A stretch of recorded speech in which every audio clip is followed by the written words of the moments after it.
Let's talk about this situation, because we seem to have exactly, nothing else to speak about, Holly, at the moment. Rishi Sunak had his Downing Street speech sort of defenestrated over the course of the weekend. We've had our own investigation. Tell us a bit about that, first of all, and why the Charities Commission is now involved. OK, so back in November, TalkTV found content sermons from a number of figures at mosques across the country, containing to preach what appeared to be very alarming anti-Semitic rhetoric. For example, calls to destroy Israelis and to come and kill the Jews. We put that content to the relevant police forces.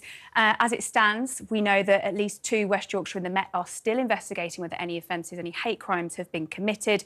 One case has been referred to the CPS from Northamptonshire Police, and we've actually heard from West Midlands Police today, who have confirmed that they've reviewed the footage and said no offences have been committed. So a number of groups, angry, of course, at these videos, at this content, at these sermons that are being preached, have written to the Charities Commission urging them to launch an urgent investigation. The campaign against anti-Semitism being one of them. The Charities Commission has been looking into these sermons and now say that they are investigating. They've confirmed they're assessing the talks for any potential regulatory action and said in a statement the Commission acknowledges the concerns that have been raised again about the charities and confirmed they're currently assessing all the information available, and if they find there has been any wrongdoing, they'll take action to address this. Now, just to explain, the Charities Commission will be investigating because these mosques are part of registered charities, so they could be stripped of their charitable status. Right, because presumably charitable status means there are certain things you can and cannot do.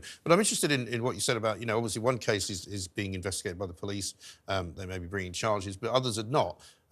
I don't know if we've got any of those original videos, but I remember watching them at the time and thinking to myself, well, all of these surely are in breach of some kind of hate law. But some of the police officers and the police obviously don't agree.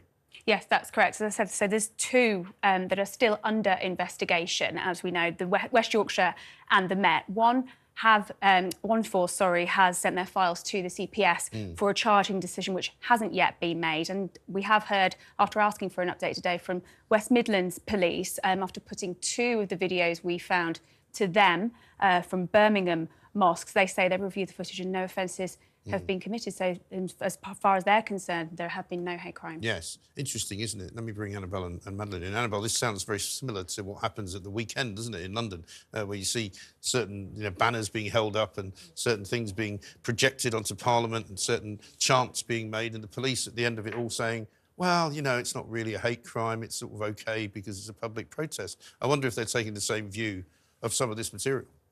I think that you're right in your suspicions. You have to wonder first how the Jewish community must feel about this discussion there about the groups which have spoken out in response to the investigation, and how frightened Jewish people up and down Britain must now feel today, because what they do is they look at the police response and they feel as though the threat to them, to their safety, is not being taken seriously. And who can blame them? There seem to be rampant double standards now between the way in which certain protests are being policed. It is not enough for the police just to be present. They also need to be policing at the same time. And there's been a real lack of that, despite the fact that to most people's minds, there has been some action, albeit from a small minority, that warrants a more robust response. Now, when it comes to Rishi's speech last week, my concern is that the rhetoric was right, but is he going to follow it up with robust action? And how will he follow it up with robust action, which doesn't infringe on the civil liberties of the law-abiding majority? What I don't want to see is just more laws being brought in when there are many laws which the police already are not enforcing, laws that will restrict our freedoms. Absolutely right. And Madeline, I think Annabelle's correct in that, isn't she? Because the first thing I thought of when I started reading the analysis of what Rishi Sunak had said was, well, who's going to call somebody an extremist, and what is an extremist, and where does extremism start and where does it end? Because, by the sounds of what he was saying, as long as he says you're an extremist, you must be one. Yeah, you have to be, as is so often the case, the government, I think, sometimes wants to look busy and show that it's achieved something concrete. So its way of doing this is to add new legal obligations, to expand the remit of what the police are supposedly trying to do. What would actually solve the problem is if the police simply followed the rules as they currently stand and applied proper policing. There's even talk today of, expanding the definition of extremist to be anyone who undermines, quote, British values. Well, that's also a problem, because, I mean, that can mean all sorts of different things, I think, but perhaps we should stick to what has usually been the definition, which is things like incitement to violence. Yes.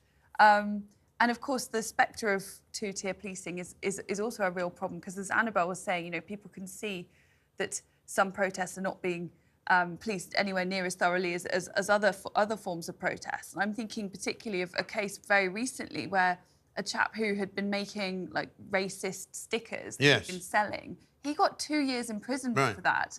I mean, I think what he did was awful too, but the fact is it's very obvious that, you know, that the anti-Semitism on display at these marches is so prevalent and almost so numerous that they don't really. Well, the police's excuse for most of it seems to be, well, there's more of them than there are of us, so we better not do anything because it might cause a public order offence. And it's like, well, you're the police. You're supposed to control public order. You don't control it by allowing people to be law-breaking and then just do nothing about it. And the only thing we've seen so far as I can tell, is the guy who was arrested or led away because he was holding up an anti-Hamas sign, and they said they were doing it for his own safety because he kept getting attacked. And then this weekend there was a Jewish preacher in Hyde Park Corner who was similarly being attacked, and so the police sort of took him out of the way so that he couldn't be hurt. So everything's gone sort of in the wrong direction here. No, that's right. I think often it is those who are abiding by the law, those who want to protest peacefully, who are going to suffer in all of this. They're going to suffer from the police not doing their jobs properly. But I think